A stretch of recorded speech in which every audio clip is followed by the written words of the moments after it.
College campuses have become one of the most concentrated environments of ultra-processed food consumption, and new research suggests the consequences may be far more serious than previously assumed.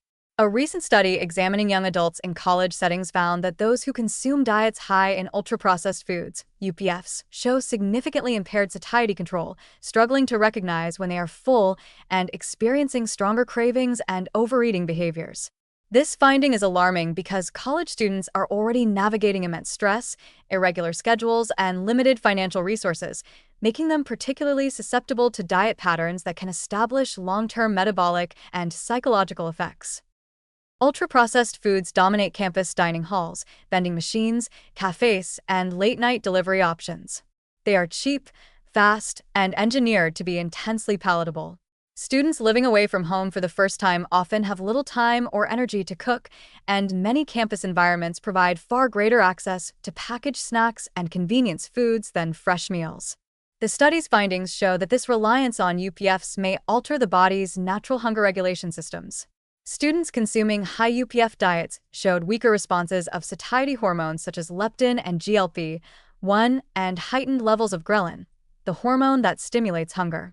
As a result, they reported feeling hungry again shortly after eating, even after consuming large calorie loads, and were more likely to turn to additional snacks to restore a sense of satisfaction. Neuroimaging data from the same research indicated that high UPF consumers display greater activation in reward circuits of the brain when exposed to food cues and reduced activity in regions associated with self-control and decision-making. This suggests that frequent exposure to hyperpalatable foods may rewire brain pathways to prioritize instant gratification while undermining the ability to regulate intake.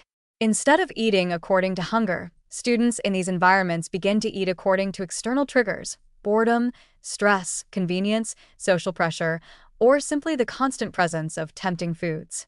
Over time, this pattern becomes normalized, creating a cycle of overeating and increased cravings that is extremely difficult to break.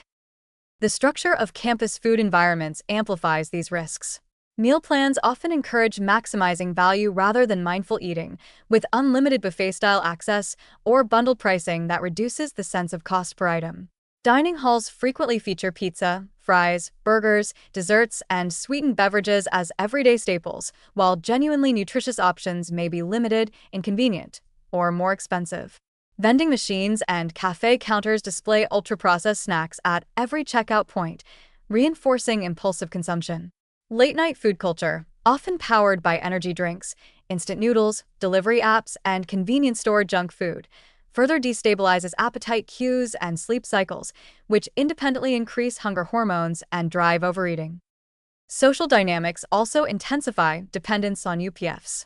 Many campus rituals involve food consumption: study groups fueled by energy drinks and packaged sweets, club meetings offering free pizza, parties stocked with alcohol and salty snacks, and sports events centered around high-calorie convenience foods. Saying no becomes not only difficult but isolating.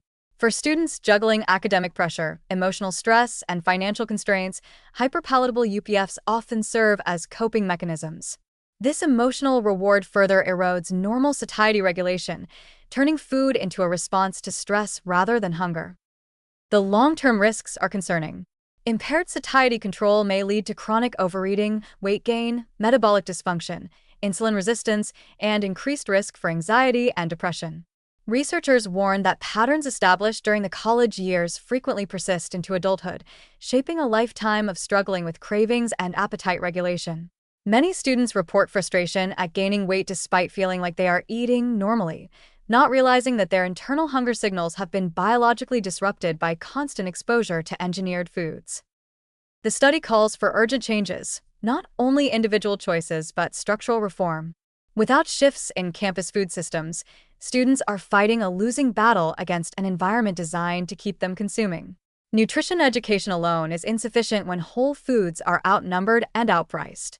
Advocates argue for increased availability of minimally processed foods, transparent labeling, reformulation of meal plans to encourage balance rather than excess, and restrictions on aggressive UPF marketing to students.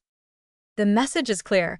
College is not just an academic training ground but a critical metabolic and neurological turning point.